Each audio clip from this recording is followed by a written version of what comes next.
আর yellow জার্নালিজমের বিরুদ্ধে সবসময়ই আমরা সোচ্চার থাকবো, যাতে এর কারণে কেউ ক্ষতিগ্রস্ত না হয় সে বিষয়টি আমরা দৃষ্টিতে রাখবো। আর সর্বোপরি আপনাদের সকলের প্রতি অনুরোধ থাকবে যে আমরা আমাদের মধ্যকার বিভেদ ভুলে আসলে একটি সুন্দর একটি প্রেস ক্লাব গঠন করেন, সবার মধ্যে একটা সম্প্রীতি থাক, সবাই মিলে আমরা রাজবাড়িটাকে সুন্দর করি। সবাই ভালো থাকবেন, সুস্থ থাকবেন। আলটিমেটলি সকল পরিবারকে সচেতন হতে হবে যে আমাদের আসলে সন্তানরা কি করছে।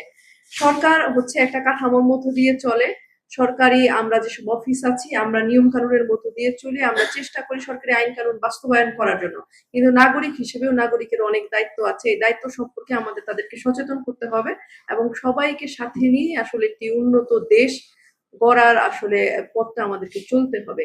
আর আমাদের আপনাদের প্রতি একটা বিষয় আমার অনুরোধ থাকবে যে আমরা যখন যে সংবাদ পরিবেশন করবো তা যাতে বস্তুনিষ্ঠ হয়, আমরা ভালোভাবে জেনে সুন্দরভাবে উপস্থাপন করব, যাতে এতে করে আমরা একটা সঠিক তথ্য পাই এবং সঠিক একটা সিদ্ধান্তে আমরা পৌঁছতে পারি, সঠিক ব্যবস্থা গ্রহণ করতে পারি। আর ইয়েলো জার্নালিজমের বিরুদ্ধে সবসময়ই আমরা সোচ্চার থাকবো, যাতে এর কারণে কেউ ক্ষতিগ্রস্ত না হয় সে বিষয়টি আমরা দৃষ্টিতে রাখবো। আর সর্বোপরি আপনাদের সকলের প্রতি অনুরোধ থাকবে যে আমরা আমাদের মধ্যকার বিভেদ ভুলে আসলে একটি সুন্দর একটি প্রেস ক্লাব গঠন করেন, সবার মধ্যে একটা সম্প্রীতি থাক, সবাই মিলে আমরা রাজবাড়িটাকে সুন্দর করি। সবাই ভালো থাকবেন, সুস্থ থাকবেন। এর আগে আমি বাংলাদেশ পাবলিক প্রকিউরমেন্ট অথরিটিতে পরিচালক হিসেবে কাজ করেছি 3 বছর। তার পরবর্তী সময়ে আমি বৈদেশিক একটি ডিগ্রি করতে পারেন, প্রফেশনাল ডিগ্রি, যেটাকে বলে NCIPS, member of chartered institute of supply and provision and supply. এই MTIPS ডিগ্রিটা করেছি আমি 2 বছর, এটা প্রায়। আর এর পূর্বে আমি Bangladesh public administration training centre PATC, যেটা সাভারে অবস্থিত, এখানে আমি GD হিসেবে কাজ করেছি 1 বছর। আমি GD অ্যাডমিনিস্ট্রেশন বলে এই পদে কাজ করেছি।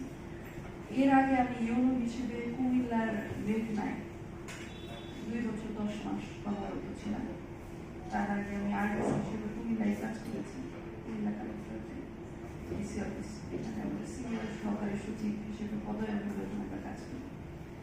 এর আগে আমি এসি লাইন ছিলাম, সেটা কুমিল্লার বুড়িচকে।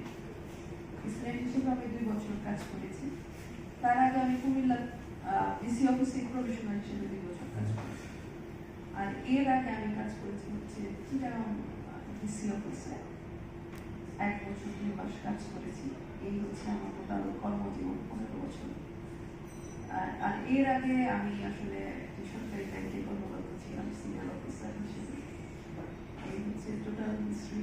যদি বলি, আমি 2011 সালের 1 আগস্ট বিশেষ অ্যাডমিনিস্ট্রেটরে যোগদান করি এবং তারপর থেকে সিলাইন সকল গুরুত্বপূর্ণ পদে আমার কাজ করা হয়েছে এবং সর্বশেষ এখানে জেলা ম্যাজিস্ট্রেট এবং জেলা প্রশাসক হিসেবে কাজ করা শুরু করেছি। আশা করি যে আপনাদের সাথে নিয়ে, সবাইকে সাথে নিয়ে আমরা রাজবাড়ী জেলাকে একটা ভালো জায়গায় রেখে যেতে পারবো, এই আশা ব্যক্ত করছি। এই হচ্ছে আমার সম্পর্কে।